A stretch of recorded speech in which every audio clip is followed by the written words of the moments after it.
جامعہ کے پروفیسر ہیں، اور ابھی خبر ملی کہ ان کے بہت سارے اسٹوڈنٹس NCPWL میں ہیں۔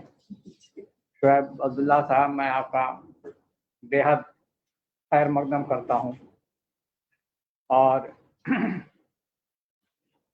جیسا کہ آپ سبھی لوگوں کو معلوم ہے کہ نئی ایجوکیشن پالیسی پر سرکار کا ذہن کافی مرکوز ہے، اور جہاں تک مجھے خبر ملی کہ پچھلے جو ہمارے منتری تھے، منسٹر تھے، ایجوکیشن منسٹر، ان کو ڈراپ کر دیا گیا، اور ڈراپ کرنے کے پیچھے جو مین وجہ تھی وہ وجہ یہی تھی کہ انہوں نے نیو ایجوکیشن پالیسی کو صحیح طریقے سے امپلیمنٹ نہیں کر پایا۔ اور سرکار ہمیشہ یہ چاہتی ہے کہ پورے ہندوستان میں نیو ایجوکیشن پالیسی کو لے کر کے کسی نہ کسی موضوع پر کوئی نہ کوئی جو ہے وہ سیمینار، مذاکرہ ہوتا رہے۔ اور پچھلے دنوں ایک منسٹری سے ایک لیٹر آیا تھا کہ جس میں یہ بتایا گیا تھا کہ 8 تاریخ کو فلاں جگہ پروگرام نیو ایجوکیشن پالیسی کے تحت ہو رہا ہے، اور ہمیں بھی یا کوئی بھی جو کنسرن ہے اس سے، اس کو بھی پروگرام کرانا چاہیے۔ تو آج 5 تاریخ کو ایک پروگرام ہونا تھا، تو بڑی ہی شارٹ نوٹس میں پروفیسر شعیب عبداللہ صاحب نے بہت ہی ایک اہم موضوع، ہندوستانی تعلیم، فکر و آگہی اور زبان و ثقافت کا تحفظ، نئی تعلیمی پالیسی 2020 کے تناظر میں، تو یہ بہت اہم موضوع ہے، اور مجھے امید ہے کہ شعیب عبداللہ صاحب کے لیکچر کے بعد ہم لوگوں کے ذہن میں بہت ساری باتیں آئیں گی، اور ہم لوگ بھی اپنے لیول پہ کچھ کر پائیں گے نئی ایجوکیشن پالیسی کو امپلیمنٹ کرنے کے ڈائریکشن میں۔ تو بہت بہت شکریہ شعیب صاحب، اور آپ سے میری ریکویسٹ یہ ہے کہ آپ جو ہے وہ لیکچر کا آغاز کریں۔ آپ کی جگہ مجھے اس کے ساتھ بولنے میں تھوڑی آپ نکال دیجیے، آپ لوگ اپنا لگا لیں چاہیں تو۔ حاضرین، میرا آداب قبول کریں۔ میں قومی کونسل برائے فروغ اردو زبان اور ڈائریکٹر صاحب اور اپنے تمام ساتھیوں کا بے حد شکر گزار ہوں کہ آپ نے مجھے یہ موقع فراہم کیا کہ آپ سب لوگوں سے ملاقات کر سکے اور اس موضوع پر کچھ بات چیت کی جا سکے۔ یقیناً جیسا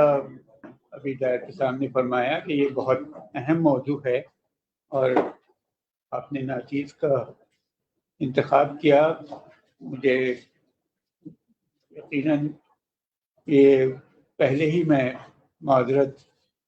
کر لیتا ہوں کہ شاید اس ٹاپک سے میں پوری طرح سے انصاف تو نہیں کر پاؤں گا، لیکن بہرحال اپنے خیالات ضرور آپ کے سامنے پیش کرنے کی کوشش کروں گا، اور آپ کو پورا اختیار ہے کہ آپ ان سے اختلاف کریں اور اپنے اختلاف کا اظہار ضرور فرمائیں۔ اس سے پہلے کہ میں اپنی بات شروع کروں، دو بہت باتیں میں عرض کرنا چاہتا ہوں۔ سب سے پہلے تو یہ کہ میرا فوکس ہندوستانی تعلیمی فکر و آگہی اور زبان و ثقافت اتنا نہیں ہوگا جتنا کہ یہ تعلیمی پالیسی۔ میں آپ کے سامنے تعلیمی پالیسی کے جو اہم نکات ہیں انہیں پیش کرنے کی کوشش کروں گا، اور پھر ان کے کیا مضمرات ہیں ہندوستانی ثقافت کے تحفظ، زبان کے تحفظ اور تعلیمی فکر و آگہی کے تحفظ میں، اس کے اوپر تھوڑی سی بات چیت کرنے کی کوشش کروں گا۔ دوسری بات میں یہ عرض کرنا چاہتا ہوں، اسے کوئی کرٹیسزم نہ سمجھیں، کہ مجھے جو ٹاپک دیا گیا اس میں لکھا گیا ہندوستانی تعلیمی فکر و آگہی اور زبان و ثقافت کا تحفظ، نئی تعلیمی پالیسی 2020 کے تناظر میں۔ یہ نئی تعلیمی پالیسی اس کا نام نہیں ہے، اس کا نام قومی تعلیمی پالیسی، نیشنل ایجوکیشن پالیسی۔ نئی تعلیمی پالیسی 1984 کی تھی۔ یہ نام کا فرق بظاہر ظاہر ہے کہ اس سے کوئی کنفیوژن نہیں ہے، مطلب ظاہر ہے کہ آپ کس کی بات کرنا چاہ رہے ہیں، لیکن نام بھی بامعنی ہوتے ہیں، اور اس لیے یہ خیال رکھنا چاہیے کہ اس کا نام قومی تعلیمی پالیسی، اور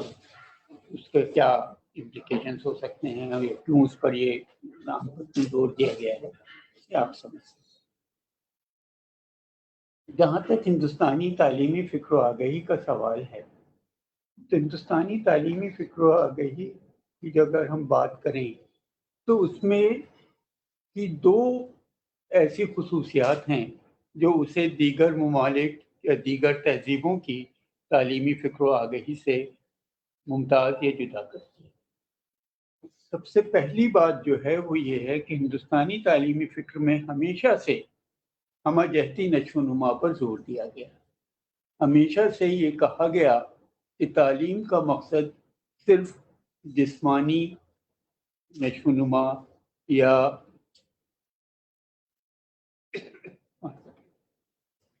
سماجی نشو و نما یا جو ثقافتی نشو و نما نہ رہ ہو کر بلکہ آخر تک روحانی نشو و نما تھا۔ تو ہندوستانی تعلیمی فکر ہمیشہ سے انسان کے آل راؤنڈ ڈیولپمنٹ، ہمہ جہتی نشو و نما پر زور دیتی رہی ہے۔ یہاں تعلیم کا اصل مقصد صرف وہ روزی روٹی سے نہ جوڑ کر یا ہماری روزانہ زندگی کی ضرورتوں سے نہ جوڑ کر بلکہ اس سے آگے تک تعلیم کا مقصد اس زندگی کے لیے تیار کرنا، اور اس کے ساتھ ساتھ ہمیں وہ آگہی دینا کہ ہم اپنے آپ کو سمجھ سکیں۔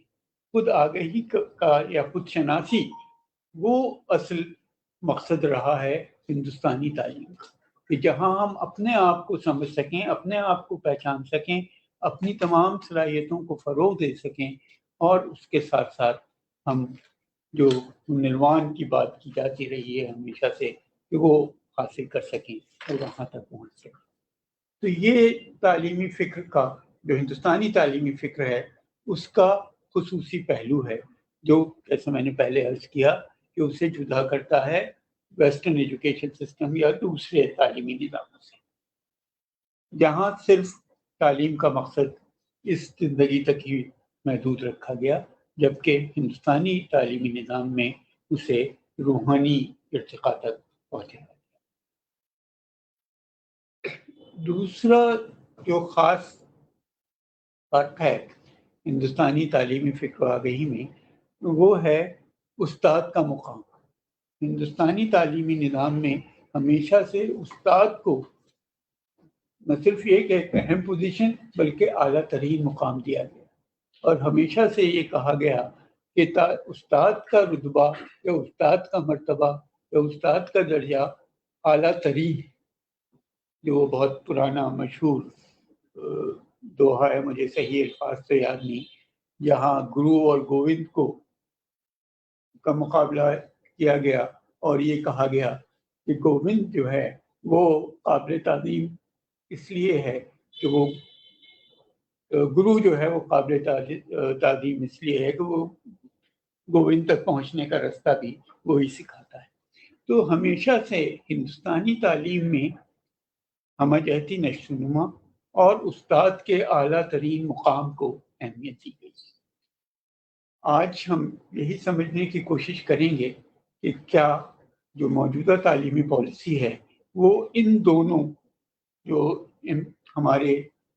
امتیازی خصوصیتیں رہی ہیں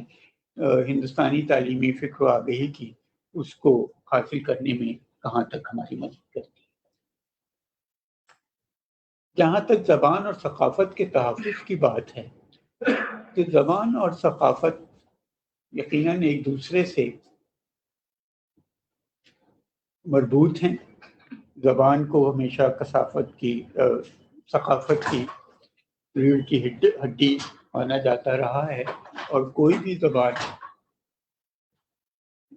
کوئی بھی ثقافت اور زبان کو ایک دوسرے سے علیحدہ نہیں کیا جا سکتا۔ ہندوستان کی ثقافت کی جو سب سے اہم خصوصیت رہی ہے وہ ہماری ہم آہنگی ہے، جہاں مختلف ثقافتیں بیک وقت موجود ہیں۔ ہر رنگ، نسل، تہذیب، ہر اعتبار سے ہمارا ملک جو ہے وہ ایک کثیر ثقافت کا نمونہ رہا ہے۔ یہاں کثیر ثقافت کے کیا معنی ہیں یا اس کی کیا تعریف ہے، اس کو سمجھ لینا شاید آگے کی باتوں کو سمجھنے میں ہماری مدد کرے گا۔ کثیر ثقافت کا مطلب صرف یہی نہیں ہے کہ ایک سے زیادہ ثقافتیں بیک وقت موجود ہوں۔ وہ موجودگی تو اپنی جگہ پر ضروری ہے ہی، اس کے ساتھ ساتھ یہ بھی ضروری ہے کہ ہر ثقافت کو فروغ پانے کی ممکنہ سہولتیں میسر ہوں۔ صرف کو ایگزسٹنس ہی ملٹی کلچرلزم نہیں، کو ایگزسٹنس تو ہو سکتا ہے کہ ایک وقت میں مختلف قسم کی ثقافتیں ہیں، لیکن اگر کسی ایک ثقافت کو فروغ پانے کے مواقع ہیں اور دوسری ثقافت کو نہیں ہیں تو وہ کو ایگزسٹنس بھی کچھ دنوں تک ہی قائم رہ سکے گی اور الٹیمیٹلی وہ ایک ثقافت اس میں سے پھر ختم ہو جائے گی۔ تو کثیر ثقافت کا مطلب یہی ہے کہ ساری ثقافتیں بیک وقت موجود بھی ہوں اور ہر ایک کو فروغ پانے کی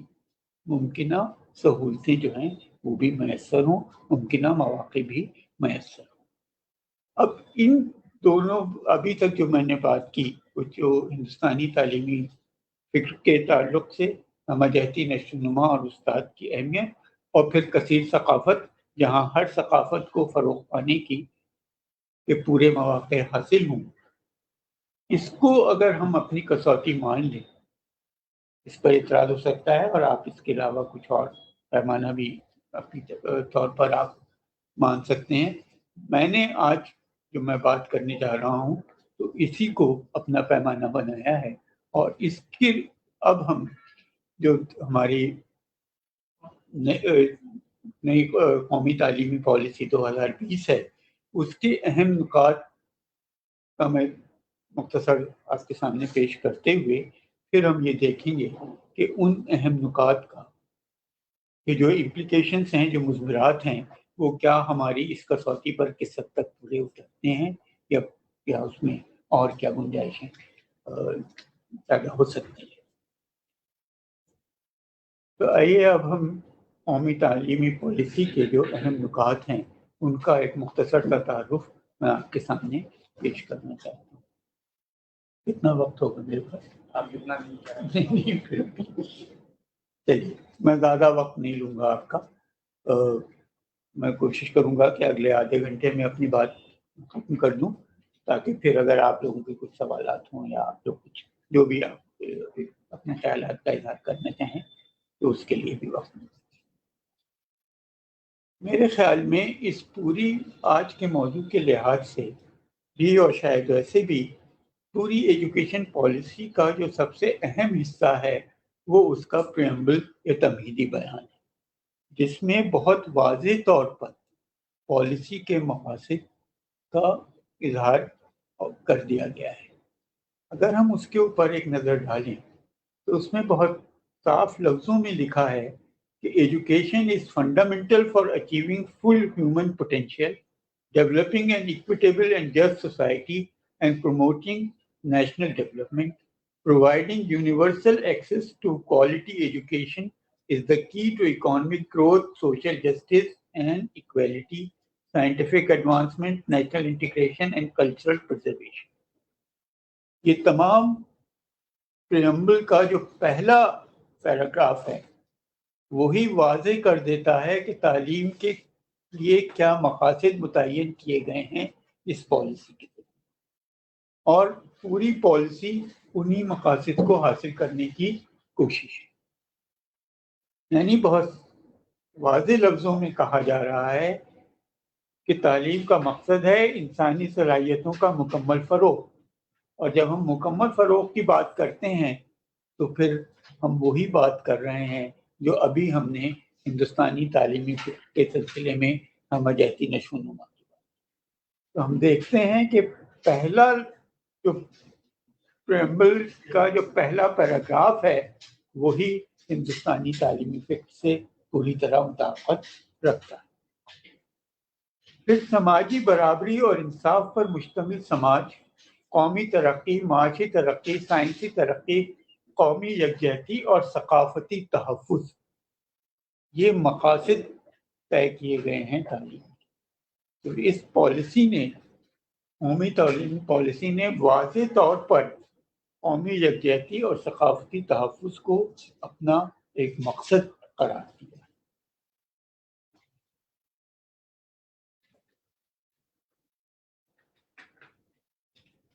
اور اس میں خاص طور سے یہ کہا گیا ہے کہ جو اسی پریمبل میں آگے چل کر یہ بھی بتایا گیا ہے کہ جو ہمارا نصاب ہوگا وہ کس قسم کا ہوگا. اور اس میں انہوں نے کہا ہے کہ فوکس جو ہوگا ہمارے نصاب کا وہ صرف معلومات حاصل کرنے پر نہیں ہوگا بلکہ یہ سیکھنے پر ہوگا کہ سیکھا کیسے جاتا ہے. سیکھنے پر فوکس نہیں ہے بلکہ سیکھے جانے کے طریقوں پر فوکس. ایک ہوتا ہے پروڈکٹ یا محصول اور ایک ہوتا ہے پروسیس، یعنی اس محصول کو حاصل کرنے کا طریقہ. تو یہ جو نئی جو ہماری قومی تعلیمی پالیسی ہے یہ محصول پر زور نہیں دے رہی ہے بلکہ یہ زور دے رہی ہے کہ اس محصول کو حاصل کرنے کے طریقوں پر. کیونکہ دیکھیے محصول تو لاتعداد ہو سکتے ہیں. جیسے آپ سب لوگ اردو سے واقفیت رکھتے ہیں، الفاظ تو کسی بھی زبان میں ان کا ذخیرہ بہت ہو سکتا ہے اور کسی بھی شخص کو ہر لفظ کے معنی معلوم ہو یہ ممکن نہیں ہے. آپ کسی کو کتنے بھی لفظوں کے معنی یاد کرا دیں، وہ پوری ڈکشنری رٹ بھی لے تو شاید پوری لغات کو رٹ بھی لے تب بھی وہ ان تمام لفظوں کو صحیح طور پر استعمال کرنا شاید نہیں سیکھ پائے گا. لیکن اگر آپ سے یہ سکھا دیں کہ کسی لفظ کے معنی کیسے معلوم کیے جاتے ہیں اور اسے کیسے سمجھا جا سکتا ہے تو پھر اس کے سامنے کوئی بھی نیا لفظ آئے گا تو وہ اس طریقے کو استعمال کر کے اس کے معنی سیکھ بھی سکتا ہے اور سمجھ بھی سکتا ہے. تو جو پورا ہمارا کریکولم ہوگا، پورا نصاب تعلیم ہوگا، اس کا زور محصول پر نہیں ہے بلکہ اس کا زور طریقوں پر، کہ مختلف طریقے کیا ہو سکتے ہیں سیکھنے کے، وہ سکھائے جائیں. جس میں کہ تجربی آموزش یعنی اپنے تجربوں کے ذریعے سے سیکھنا، ایکسپیرینشیل لرننگ، ایک تعلیم کو ٹکڑوں میں نہ دیکھ کر بلکہ ایک مجموعی طور پر اور اس کی ایک تکملی یا انٹیگرل تصویر حاصل کرنا، اور ایسی تعلیم حاصل کرنا کہ جو ہمیں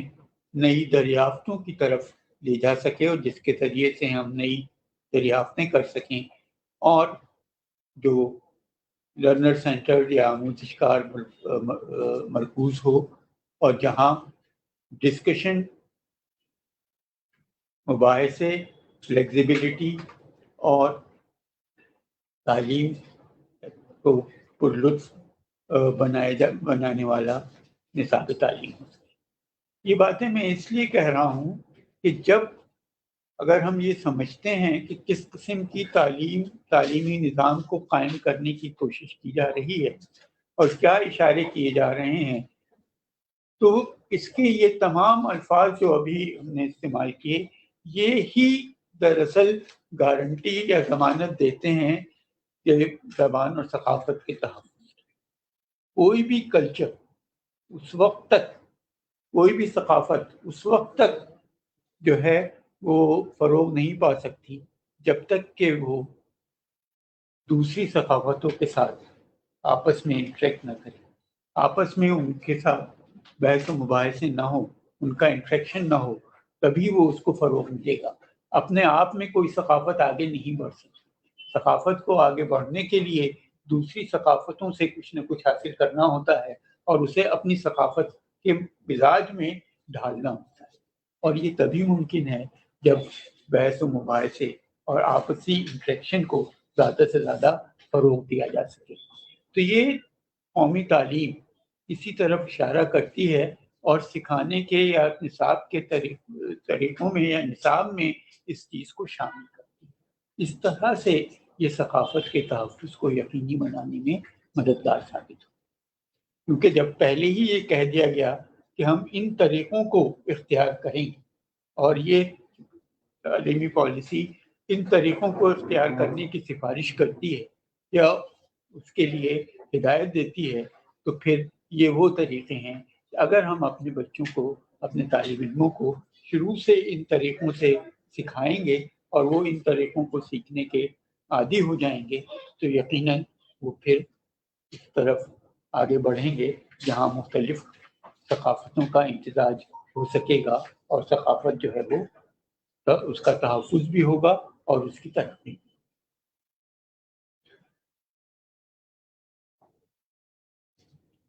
پھر اسی پریمبل میں کہا گیا ہے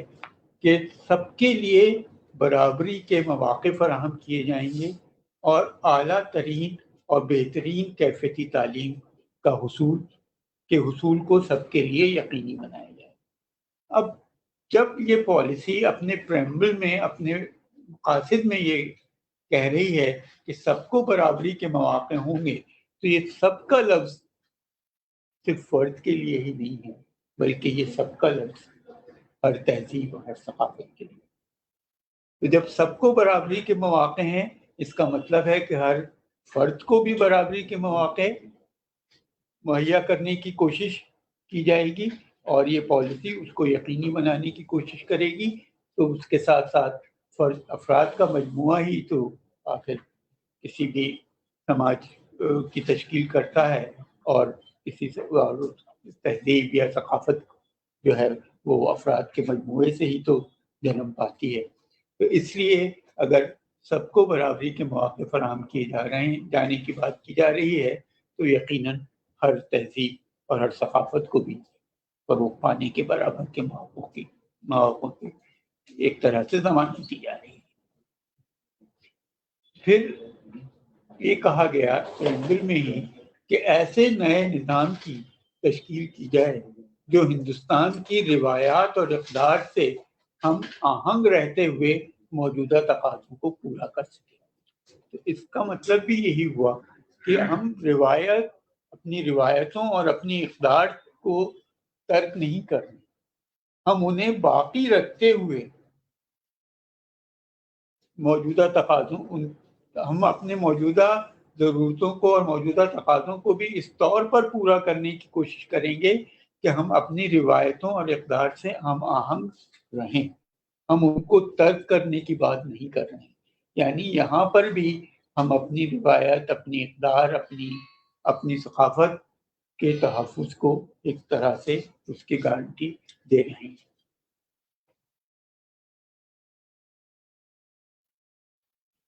پھر یہ کہا گیا کہ قدیم ہندوستانی علم جو ہے وہ علوم جو ہیں وہ ہمارا قیمتی ورثہ ہیں، اور یہ مقصد جو ابھی پہلے بھی بات میں کر چکا کہ یہ مقصد جو ہے وہ صرف تعلیم دینا، تعلیم برائے تعلیمی مقصد نہیں ہے، بلکہ تعلیم کا مقصد زندگی گزارنے کے طریقے سکھانا بھی ہے اور آئندہ زندگی کے لیے تیار کرنا ہے، اور پھر مکمل طور پر خود شناسی تک پہنچانا ہے۔ پھر قدیم ہندوستان کے جو ادارے جن کے کچھ کے نام لیے گئے ہیں، ٹکسلا، نالندہ، وکرم شلا، ولابھی وغیرہ، اور جو اسی دور کے ماہرین اور عالموں کا بھی ذکر کیا گیا ہے پریمبل میں، چرکا، سسرتا، آریہ بھٹ، بھاسکراچاریہ، چانکیہ، مادھو، پتنجلی اور دوسرے کچھ اسی طرح سے جو ماہرین زمانے کے رہے ہیں، ان سب کا ذکر کیا گیا ہے کہ ان سے ہم جو ہے وہ حوصلہ حاصل کریں گے اور وہ ہمارا آئیڈیل ہوگا۔ پھر میں نے آپ سے شروع میں ذکر کیا تھا کہ ہندوستانی تعلیمی فکر میں استاد کو خاص طور سے اہمیت دی گئی ہے۔ تو یہ پریمبل بھی اور واضح الفاظ میں کہتا ہے کہ ہم استاد اور استاد کی موجودہ حالت کو بہتر بنانا اور استاد کو سماج میں اعلیٰ مقام دلانا، یہ اس تعلیم پالیسی کے جو مقاصد ہیں وہ اہم مقاصد ہیں۔ اس میں ایک اہم مقصد جو ہے وہ استاد کو سماج میں اس کا وہ کھویا ہوا مقام دلانا جو ہمارے قدیم سماج میں استاد کو حاصل تھا، جہاں جیسے ابھی میں نے بات کی کہ اس کا مقابلہ گرو کا مقابلہ گووند سے کیا جاتا تھا، تو وہ مقام ہم پھر سماج میں استاد کو مل سکے، اس کے لیے یہ نئی تعلیمی پالیسی جو ہے وہ کوشش کرے گی۔ اور یہ نئی تعلیمی پالیسی اگر اس بات کی کوشش کرتی ہے اور اس کے لیے کیا طریقے اختیار کیے جائیں گے ان کا ذکر ابھی آئے گا، تو یقیناً یہ ایک ہمارے لیے بے حد خوشائند بات ہوگی، جن میں صرف یہ کہ ہماری تعلیمی فکر و آگہی کے تحفظ کے لیے ضروری ہے، بلکہ شاید موجودہ سماج کی ترقی کے لیے بھی اتنا ہی ضروری ہے۔ پھر اس پریمبل میں واضح طور پر کہا گیا ہے کہ مقامی اور عالمی دونوں ضرورتوں کو مد نظر رکھا جائے گا۔ جب ہم دونوں ضرورتوں کو مد نظر رکھنے کی بات کرتے ہیں، تو جب ہم مقامی ضرورتوں کو مد نظر رکھنے کی بات کرتے ہیں تو اس کا مطلب ہے واضح طور پر کہ مقامی جو کلچر ہے، مقامی جو ثقافت ہے، اس کو برقرار رکھنے کی بھی بات کی جا رہی ہے۔ کوئی چیز صرف باہر سے امپورٹ نہیں کر لی جائے گی، بلکہ جو ہماری مقامی کلچر ہے، مقامی تہذیب ہے، اور جو ہماری مقامی ضرورتیں ہیں ان کو ضرور مد نظر رکھا جائے گا۔ اور اس کے ساتھ ساتھ جو ظاہر ہے کہ آج ہم ایک گلوبل ولیج میں رہ رہے ہیں، عالمی گاؤں میں ہم رہ رہے ہیں، تو اب ہم اپنے آپ کو بالکل الگ تو نہیں رکھ سکتے، تو جو عالمی اثرات ہوں وہ ہمارے اوپر بھی اثر ڈالیں گے، اور ہمیں اس لیے عالمی ضرورتوں کا بھی خیال رکھنا ہے۔ لیکن وہ عالمی ضرورتوں کا خیال رکھتے ہوئے ہم اپنی مقامی ضرورتوں کو نظر انداز نہیں کر دیں گے، ان کو بھول نہیں جائیں گے، بلکہ ان کو بھی مد نظر رکھتے ہوئے ہم عالمی ضرورتوں کا خیال رکھیں گے۔ اور یہ دونوں میں کیسے بیلنس بنایا جائے گا، یہ ہماری نئی جو قومی تعلیم پالیسی ہے وہ اس کے اوپر روشنی ڈالتی ہے۔ پھر اس پالیسی کو بنانے میں کچھ اصولوں پر عمل کیا گیا ہے، اور یہ پالیسی ان اصولوں کو ہائی لائٹ کرتی ہے، بتاتی ہے کہ کون کون سے اصول ہم نے اس پالیسی کو بنانے میں مد نظر رکھے۔ اس میں جو سب سے پہلا اصول بتاتے ہیں وہ کہتے ہیں علم کی وحدانیت، یونٹی آف نالج، یعنی علوم جو ہیں وہ الگ الگ نہیں ہیں۔ یہ تفریق کہ یہ سائنس ہے، یہ آرٹس ہے، یہ تو سماجی علوم ہے، یہ کوئی اور کسی قسم کا علم ہے، یہ کوئی تفریق جو ہے وہ مصنوعی ہے۔ علم ہے، اور کوئی بھی چیز ہو اس کے مختلف پہلو ہو سکتے ہیں، اس کا ثقافتی پہلو بھی ہو سکتا ہے، اس کا سائنسی پہلو بھی ہو سکتا ہے، اس کا لسانی پہلو بھی ہو سکتا ہے، اور مختلف پہلو ہو سکتے ہیں۔ اور کسی بھی چیز کو اگر سمجھنا ہے تو ہمیں اس کے تمام پہلوؤں کو سمجھنا ہوگا، تبھی ہم اس کو پورے طور پر سمجھ سکتے ہیں۔ جو پرانی کہانی ہے آپ لوگوں نے سنی ہوگی، تو کیا ہے وہ ایلیفینٹ اینڈ 12 بلائنڈ میں، ہاتھی اور 12 نابینا اشخاص، تو انہوں نے جب کسی بھی ہاتھی کو سمجھنے کی کوشش کی تو جس کا ہاتھ پیر پہ پڑا اس نے کہا یہ کیا ہے، اور جس کا ہاتھ کھمبا ہے، اور جس کا ہاتھ اس کے سونگ پہ پڑا اس نے کہا یہ جھاڑو ہے، وغیرہ وغیرہ، اور کوئی بھی ہاتھی کو نہیں سمجھ سکتا۔ کسی بھی نیچرل فنومنا کو بھی اگر ہم لیں، کسی بھی قدرتی مظہر کو بھی ہم اگر لیں، مثال کے طور پر سورج کا نکلنا اور ڈوبنا، ہم سب اس کا مطالعہ، ہم سب اس کو روز دیکھتے ہیں تو اب اس مظہر میں بہت سی فزکس بھی شامل ہے، بہت سی جغرافیہ بھی، زمین کی حد کا گھومنا اور تمام چیزیں وہ بھی اس میں شامل ہیں. وہاں پر کتنے کیمیائی ریئیکشنز اور نیوکلیائی ریئیکشنز ہو رہے ہیں سورج کے اندر، وہ بھی اس میں شامل ہے. تو اگر سورج کو پورے طور پر سمجھنا ہے اور پھر اس سورج یا چاند کو دیکھ کر ہمارے اوپر کیا اس کا اثر ہوتا ہے اس کو اگر سمجھنا ہے، ہمارے جسم پر جسمانی طور پر کیا اثر ہوتا ہے، تو اس میں بہت سی بایولوجی بھی شامل ہے. نفسیاتی طور پر ہم اس سے کیسے متاثر ہوتے ہیں، موسم کا اثر ہماری نفسیات پر بھی پڑتا ہے، تو اس میں بہت سی نفسیاتی علوم بھی شامل ہیں. اور پھر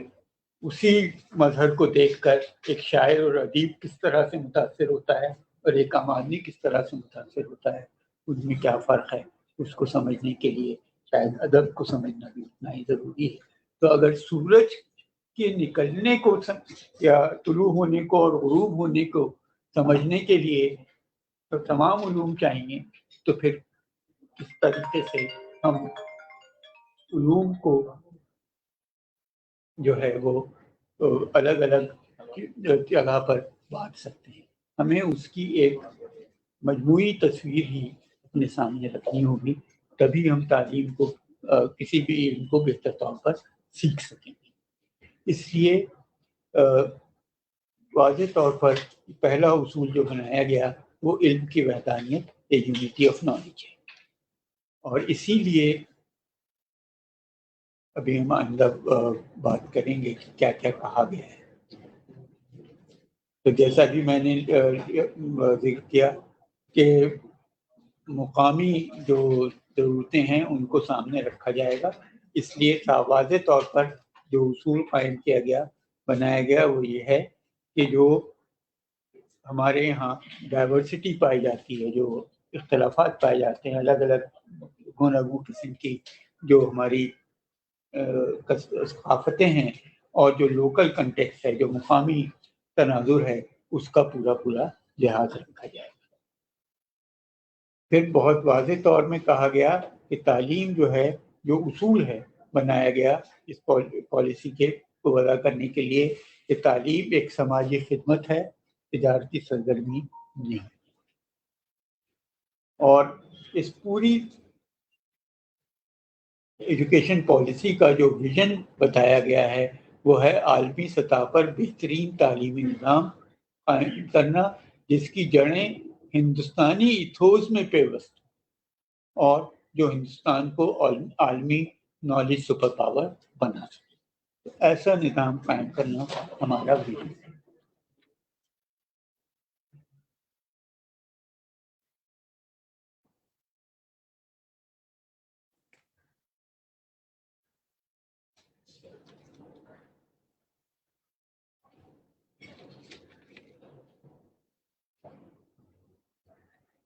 اب اگر ہم اس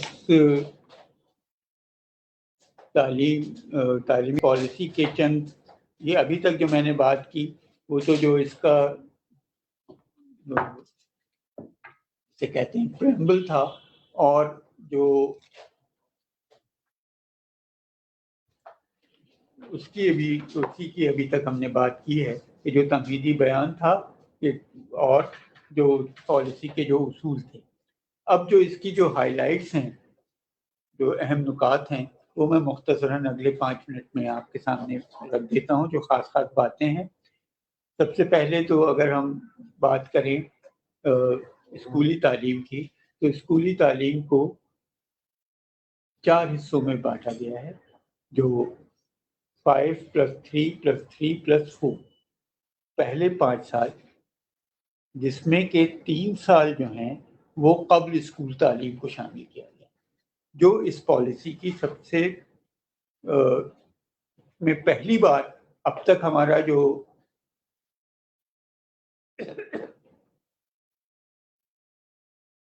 رائٹ ٹو ایجوکیشن ایکٹ میں جو بات کی گئی تھی، وہ 1 سے 8ویں تک لازمی اور مفت تعلیم کی بات کی گئی تھی. اس پالیسی میں پہلی بار قبل اسکول تعلیم کو بھی شامل کیا گیا ہے، اور پہلے 5 سال جو ہیں ان میں سے 3 سال قبل اسکول تعلیم اور 2 سال پہلی اور دوسری، جس کو کہ اساسی تعلیم یا فنڈامنٹل ایجوکیشن کہا گیا ہے۔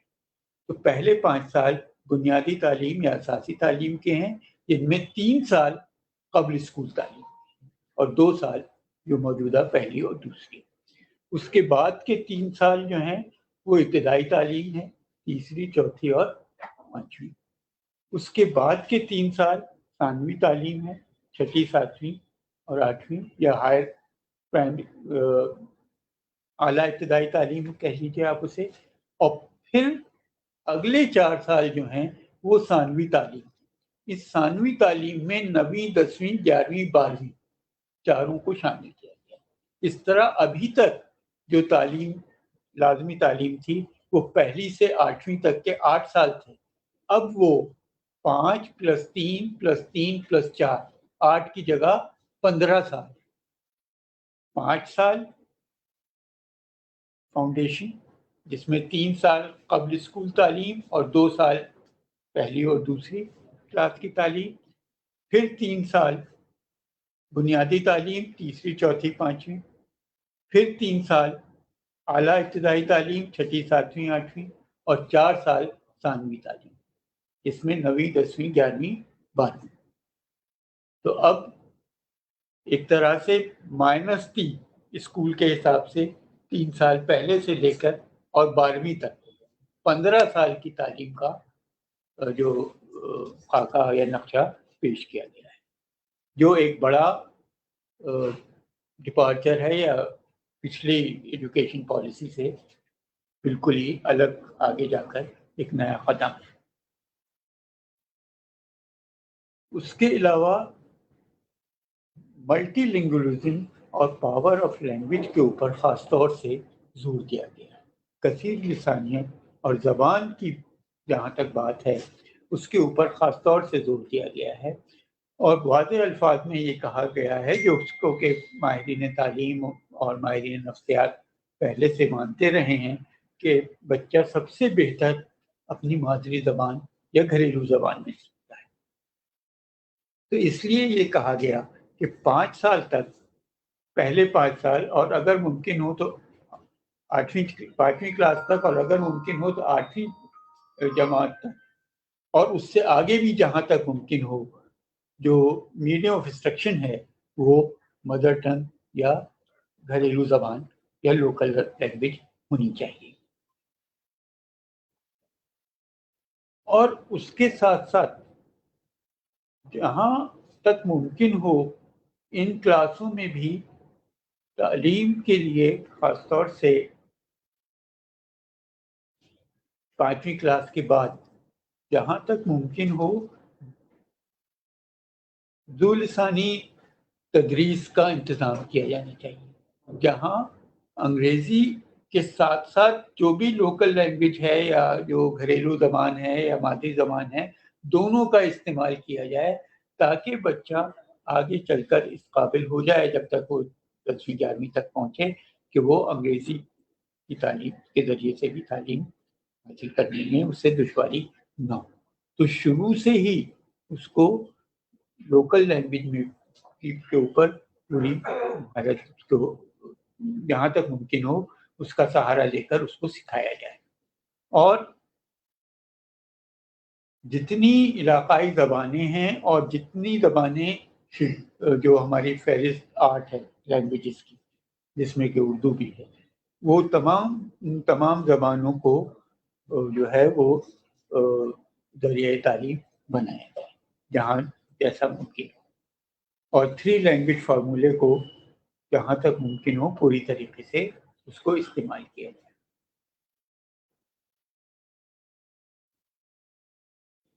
پھر کلاسیکل لینگویجز کو خاص طور سے بڑھاوا دینے کی بات کہی گئی ہے، جس میں سنسکرت تو یقیناً وہ زبان ہے جو ہماری شاید سب سے پرانی زبان ہے، اور جس میں کہ جو علم کا ذخیرہ ہے وہ یقیناً بہت تمام علوم میں پایا جاتا ہے۔ تو یقیناً سنسکرت کو بڑھاوا دینے کی اگر بات کہی جا رہی ہے تو وہ قدیم ثقافت اور قدیم علوم، قدیم زمانے کے جو کچھ علوم تھے جو سنسکرت زبان کا ایک بہت بڑا خزانہ ہے، تو سنسکرت زبان کو دوبارہ سے ریوائیو کرنے کی کوشش کی جائے اور اس کو ایک اختیاری مضمون کی حیثیت سے ہر سطح پر اس کی تعلیم کا انتظام کیا جائے، اور اس کے ساتھ ساتھ تامل، تیلگو، اڑیا، ملیالم، کنڑ، پراکرت، فارسی، پالی، یہ سب جو قدیم زبانیں ہیں ان سب کو زیادہ سے زیادہ بڑھاوا دینے کی بات کہی گئی ہے۔ تو یقیناً جب ہم اپنی کلاسیکل لینگویجز کو بڑھاوا دینے کی بات کر رہے ہیں، اور کلاسیکل لینگویجز کو جب اگر ہم بڑھاوا دینے کی بات کرتے ہیں اور لینگویج اور ثقافت کا سیدھا تعلق ہے، تو یقیناً اس کا مطلب ہے کہ ہم اپنی ثقافت کے تحفظ کو بھی ضمانت دے رہے ہیں اس پالیسی کے ذریعے سے۔ پھر اس کے ساتھ ساتھ یہ تمام ماہرین تعلیم اس بات پر اتفاق کرتے ہیں کہ جو شخص ایک زبان اگر پر واقعی عبور رکھتا ہے تو اس کے لیے دوسری زبان کا سیکھنا نسبتاً آسان ہوتا چلا جاتا ہے۔ اسی لیے ہم دیکھتے ہیں کہ جو لوگ ایک سے زیادہ زبانیں جانتے ہیں وہ عام طور سے 2 نہیں، پھر وہ 4-5 زبانیں بھی آسانی سے سیکھ لیتے ہیں، اور خاص طور سے بچے، کم عمر میں بچہ زبان زیادہ بہتر طریقے سے سیکھتا ہے۔ اسی لیے چھوٹے بچے اگر ان کی مادری زبان کوئی بھی ہے، فرض کریے کوئی ساؤتھ انڈیا کا بچہ ہے اور وہ دلی میں پرورش پا رہا ہے، تو وہ پھر ہندوستانی بھی بہت جلدی سیکھنے لگتا ہے، اور وہی بچہ اگر کسی باہر کے ملک میں چلا جاتا ہے تو وہ وہاں کی زبان بھی اپنے والدین سے پہلے سیکھ لیتا ہے۔ بچوں میں یہ زبان سیکھنے کی صلاحیت شاید اور زیادہ ہوتی ہے، تو اس لیے فارن لینگویجز کو بھی سکھانے کا انتظام اختیاری مضمون کی حیثیت سے کیا جائے، جس میں کورین، چائنیز، اسپینش، فرانسیسی، جرمن، تھائی، جاپانیز، روسی، ان زبانوں کے نام واضح طور پر اس میں شامل ہیں۔ تو یقیناً یہ ایک بہت خوش آئند بات ہے کہ زبانوں کے سیکھنے کے اوپر یہ تعلیمی پالیسی اس قدر زور دے رہی ہے، اور کثیر لسانی تعلیم کی بات بہت واضح طریقے سے اس تعلیمی پالیسی میں کی گئی ہے، جو آج سے ایجوکیشن کا تعلیم کا طالب علم ہونے کی حیثیت سے میں کہہ سکتا ہوں کہ اتنے واضح طور پر کثیر لسانیت کی طرف اس سے پہلے کی کسی پالیسی میں زور نہیں دیا گیا تھا جتنا کہ اس پالیسی میں دیا گیا ہے، اور یقیناً یہ کثیر لسانیت جو ہے وہ کثیر ثقافت کے تحفظ میں یقینی طور پر معاون ثابت ہوگی۔ پھر ہائر ایجوکیشن میں اور آنگن واڑی میں اور ان تمام چیزوں کی باتیں کی گئی ہیں۔ ہائر ایجوکیشن کے لیے بھی میں یہ جو بات ہم نے پہلے کہی تھی کہ بھئی تعلیم کی وحدانیت پر زور دیا گیا ہے کہ تمام علوم جو ہیں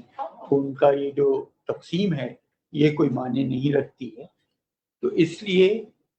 اسکول سے لے کر اور ہائر ایجوکیشن تک اس بات کے مواقع فراہم کیے گئے ہیں کہ آپ ملٹی ڈسپلنری ایجوکیشن جو ہے وہ آپ حاصل کر سکتے ہیں۔ کوئی ضروری نہیں ہے کہ آپ سائنس کے طالب علم ہیں تو آپ فزکس، کیمسٹری، میتھمیٹکس ہی پڑھیں، آپ چاہیں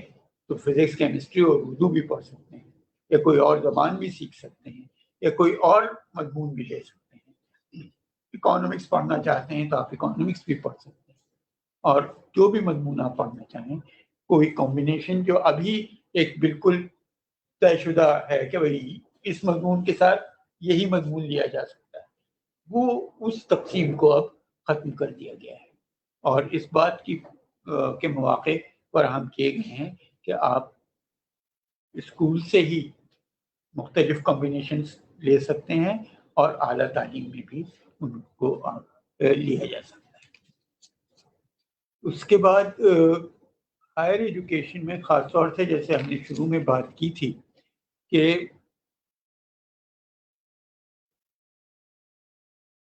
استاد کی اہمیت کو دوبارہ سے حاصل کرنے کی کوشش بات کی گئی ہے کہ استاد کو وہ درجہ دلایا جا سکے جو قدیم ہندوستانی تہذیب میں استاد کو حاصل تھا. تو اس کے لیے اساتذہ تیار کرنے کا جو پروگرام ہے اس کو بھی نئی شکل پورے طور پر کی گئی ہے. اور یہ کہا گیا ہے کہ اب جو اساتذہ تیار کیے جائیں گے وہ 4 سال کا انٹیگریٹڈ بی ایڈ پروگرام ہوگا اسکول کے بعد 4 سال کا. اور جو ابھی یہ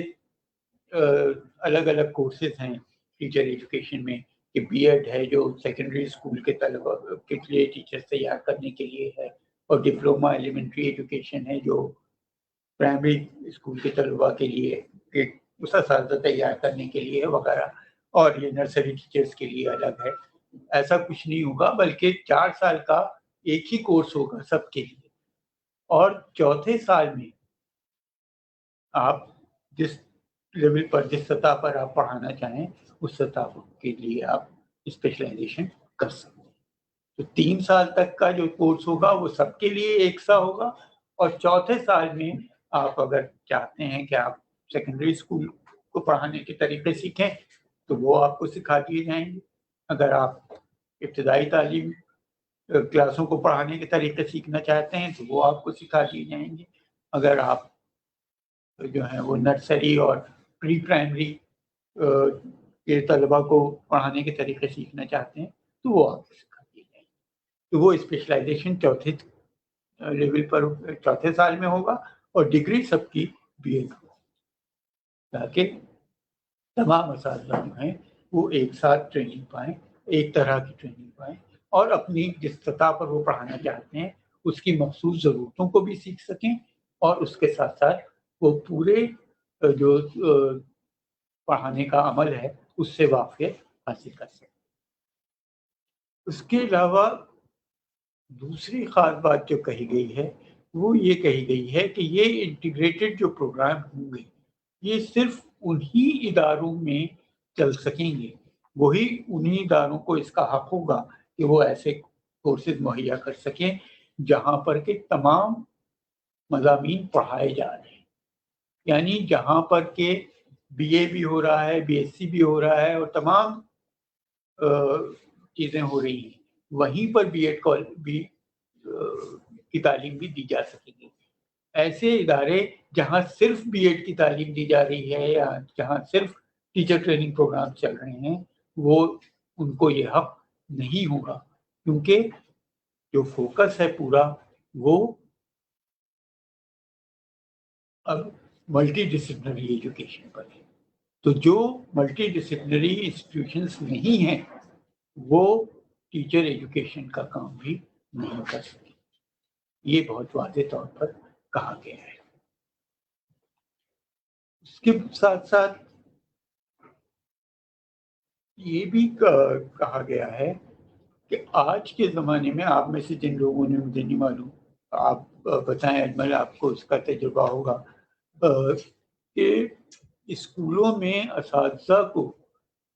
پڑھانے کے علاوہ بھی بہت سی ذمہ داریاں مہیا کی جاتی ہیں. ایسا ہوتا ہے یا نہیں ہوتا؟ آپ بتائیں. جی سر, ایسا ہے. ایسا ہے. مثال کے طور پر جیسے ٹیچنگ تو ہے ہی, ہاں نہیں, اسکول کے سے باہر اسکول کے علاوہ جو اسکول کے علاوہ بہت ساری ڈیوٹیز ہیں, جیسے الیکشن کی ڈیوٹیز ہو گئی, سینسس والی ڈیوٹی ہو گئی, اور ان کے لیے باقاعدہ رائٹ ٹو ایجوکیشن ایکٹ شاید اس میں بھی ایک پروویژن اس میں مینشن کی ہے. یہ تعلیمی پالیسی آپ کو یہ سن کر خوشی ہوگی کہ واضح طور پر کہتی ہے کہ ٹیچرز کو ایسی کوئی ڈیوٹی نہیں دی جائے گی. ایون آج کے دور میں تو سارے, ابھی تو یہ پالیسی لاگو نہیں ہوئی, لیکن یہ پالیسی واضح طور پر کہتی ہے کہ نو نان ٹیچنگ ایکٹیویٹیز ہوتی. تو یہ یقیناً ایک خوشائند بات ہے کہ ٹیچرز کو اس طرح کی جو ذمہ داریاں تھیں ان سے اگر بری کر دیا جائے تو وہ یقیناً ٹیچنگ پر زیادہ فوکس کر سکتے ہیں اور زیادہ بہتر طریقے سے اپنا کام انجام دے سکتے ہیں. پھر یہ بھی کہا گیا ہے کہ جو اور ان کے کیریئر اور پروفیشنل ڈیولپمنٹ کے لیے بھی کوششیں کی جائیں گی اور اس کے مواقع بھی فراہم کیے جائیں گے. تو یہ تمام باتیں بہت واضح طور پر